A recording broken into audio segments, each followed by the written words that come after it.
Hai, bertemu lagi kita dalam topik pertahanan badan, dalam topik bab 4. Okey. Sekarang dalam topik ni kita nak mengetahui macam mana virus ataupun bakteria memasuki ke dalam tubuh badan manusia. Bagaimana badan kita mempertahankan diri daripada penyakit. Apa yang badan kita buat jika ada patogen menyerang.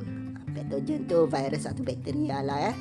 Okey, bila patogen menyerang, badan kita akan melalui 3 peringkat fasa untuk mempertahankan diri.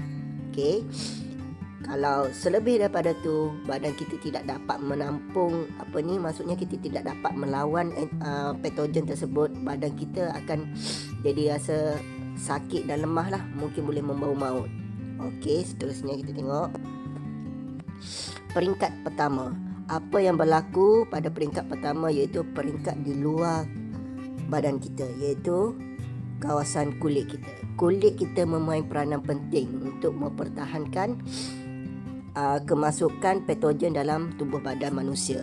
Okey, kita tengok pada peringkat luar, di rongga mulut, di rongga mulut, di rongga telinga, di rongga hidung dan di rongga faraj. Semua kawasan yang mempunyai rongga ni ada kawasan yang boleh mempertahankan patogen memasuki terus ke dalam tubuh badan manusia. Okey, nanti kita tengok satu persatu. Okey, untuk semasa respirasi, patogen boleh masuk melalui udara yang tercemar ke dalam rongga tubuh badan manusia.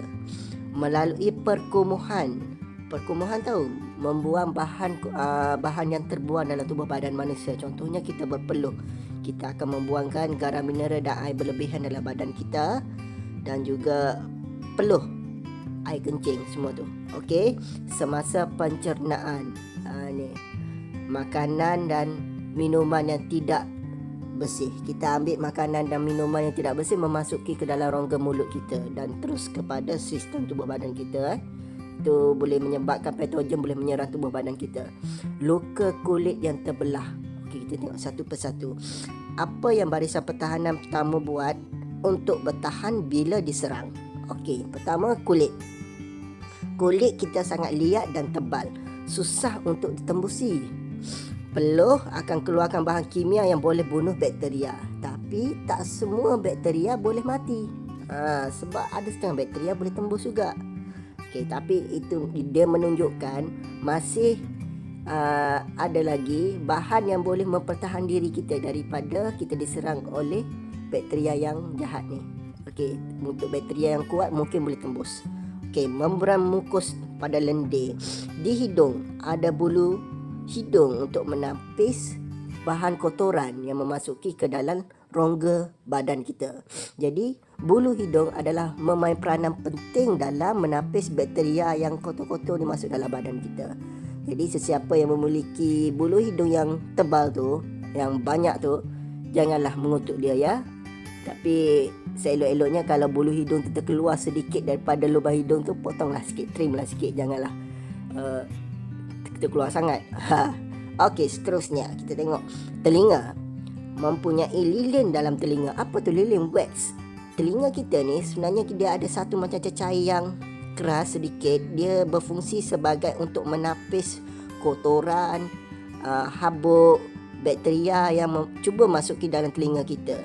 Lama-kelamaan wax tu akan mengeras menjadi tahi telinga. Sebab itulah tahi telinga ni sangat penting. Janganlah kita korek semua tahi telinga kita tu, keluarkan. Kita boleh bersihkan telinga kita, tapi jangan terlalu rasa kotor lagi ni, kita perlu korek lagi sampai kamu rasa macam tu. Boleh menyebabkan luka, ataupun bila kamu dah buang semua wax tu, bakteria senang untuk masuk. Sebab itulah tahi telinga berfungsi untuk menapis bakteria masuk dalam badan kita. Jadi kena buang ke tidak? Boleh buang, tapi jangan terlalu semua kita buang semua. Okey, seterusnya mata. Mata mengeluarkan air mata. Sebab itulah kalau habuk cuba masuk mata kita berkelip, mengeluarkan air mata. Air mata tu berfungsi untuk membersihkan habuk bakteria yang cuba masuk mata kita, akan keluar melalui benda tu akan terlarut dalam air mata untuk dikeluarkan. Faraj, lendir yang keluar. Okey, sama juga ini ada pada wanita ya. Okey, tengok seterusnya. Okey, kalau kulit terluka, okey, terkoyak, apa yang berlaku? Patogen cuba memasuki ke dalam ruang kulit luka. Okey, kulit yang terbelah akibat kecederaan akan membuka ruang kepada patogen untuk masuk. Platelet darah.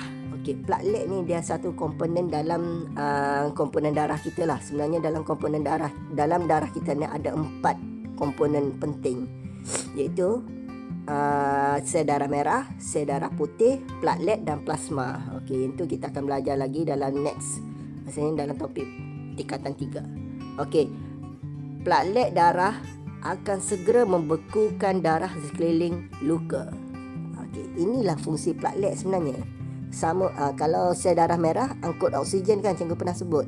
Tapi kalau platelet, dia fungsi dia, kalau kamu perhatikan luka kamu tu, tiba-tiba luka kamu tu jadi macam mengeras, darah kamu tu jadi mengeras. Itulah sebenarnya platelet. Platelet tu telah berfungsi untuk membekukan kawasan darah. Dia berfungsi seperti pagar untuk elak daripada patogen tembus ke dalam kulit. Sel darah putih akan membunuh patogen dengan cepat. Okey, seterusnya, kalaulah patogen tu boleh memasuki ke dalam tubuh badan manusia lagi, kita tengok kepada peringkat kedua, apa yang tubuh badan akan buat. Okey, peringkat kedua, kalau dia berjaya masuk ke dalam darah, sistem peraliran darah, dia akan menyerang barisan pertahanan yang kedua. Sistem pertahanan badan yang kedua ni akan melawan patogen melalui proses fagositosis. Apa tu fagositosis? Cuba tengok dalam gambar rajah ni ya. Okey, ni adalah gambar sel darah putih. Yang dalam dia ni, sel darah putih ni yang berwarna ni adalah nukleus sel darah putih. Okey, sel darah putih dari nukleus. Okey, di mana sel darah putih ni dia akan cuba mencerna atau makan patogen tu. Okey, patogen tu akan dicerna atau dimakan oleh sel darah putih tu dan menelan menggunakan enzim dalam badan dia. Jadi patogen tu akan mati. Sebab tu sel darah putih adalah berfungsi untuk menentang penyakit, untuk untuk antibody badan kita. Okey. Seterusnya, pertahanan ketiga, kalaulah patogen tu yang jenis kuat, dia akan tembus juga, tak dapat, sel darah putih kita tidak dapat lawan. Apa yang berlaku?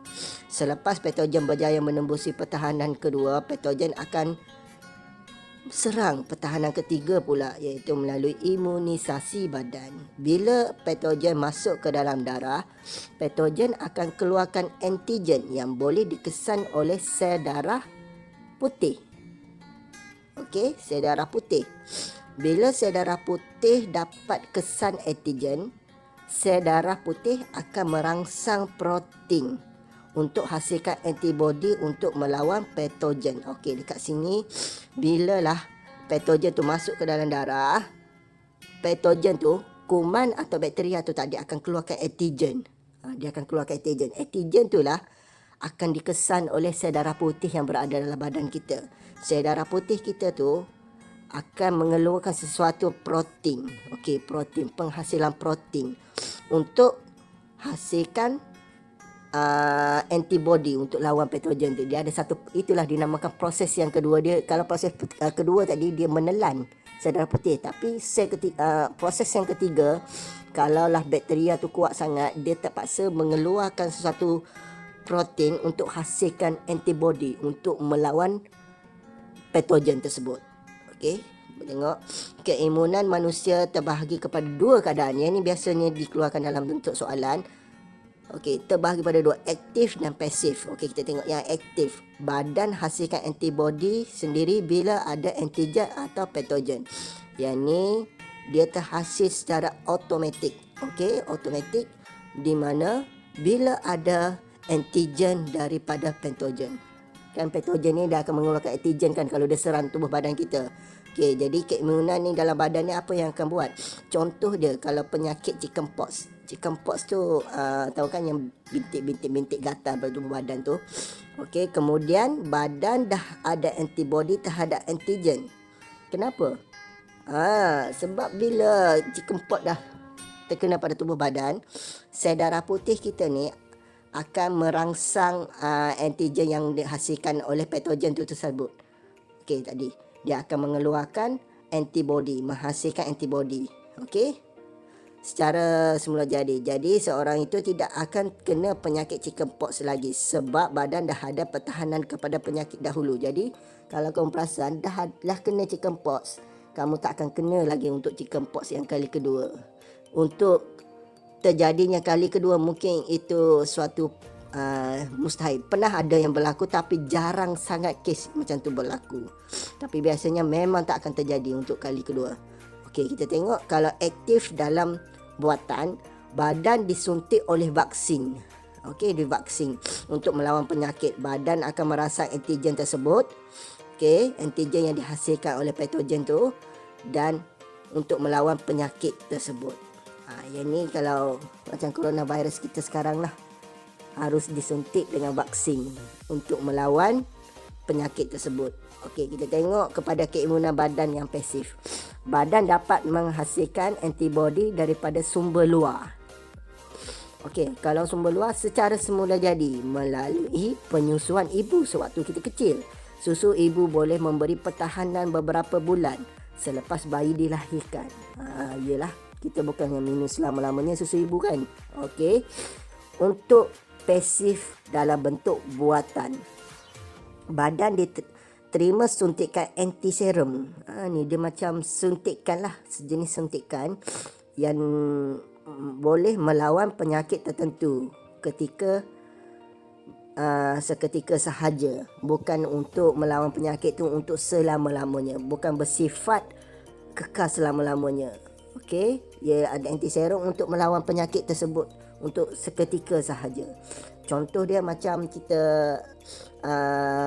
demam yang amat tinggi, suntikkan antiserum ni untuk melawan penyakit demam kita tu, untuk bunuh kuman tersebut. Sebab bila kita makan ubat ke apa tidak berfungsi dengan baik, badan kita tidak dapat terima juga, terpaksa doktor suggestkan dia suntik untuk melawan penyakit tersebut. Okey, jadi itulah untuk seketika. Selepas beberapa ketika antibody tu akan hilang balik. Sebab itulah demam tu akan datang balik. Okey, bersifat sementara. Okeylah. Okey, seterusnya kita tengokkan kepada jadual keimunan pasif. Ya, okey, kita tengok ada dua keimunan pasif secara buatan dan semula jadi. Keimunan pasif semula jadi itu susu ibu, kalau kamu tengok dia bersifat sementara dan pada akhirnya dia akan turun ke bawah, sama juga dengan keimunan pasif buatan, dan pada akhirnya kemuncaknya dia akan turun balik ke bawah. Okey, kamu perhatikan gambar dia ya. Okey, kita tengok kepada keimunan aktif pula apa yang berlaku. Okey, kat sini keimunan yang berpanjangan untuk yang semula jadi. Graf dia akan meninggi seketika dan turun sikit dan dia akan maintain sepanjang hidup dia. Okey, kita tengok kepada graf keimunan aktif buatan pun sama juga. Aras keimunan dia akan berada pada aras yang selamat sepanjang kehidupan kamu. Bagaimana nak tingkatkan keimunan badan? Okey, terdapat 7, iaitu kita buat pemeriksaan kesihatan, rehat dan tidur yang secukupnya baru badan kita sihat. Amalkan gaya hidup sihat, elakkan tekanan, amalkan gizi seimbang, kurangkan pengambilan gula, melakukan aktiviti riadah, elak daripada tekanan hidup, tidak merokok. Okay, sekian, terima kasih. Itu sahaja untuk bab 4. Kita dah habis bab 4. Okay, ciao, cincau. Ya.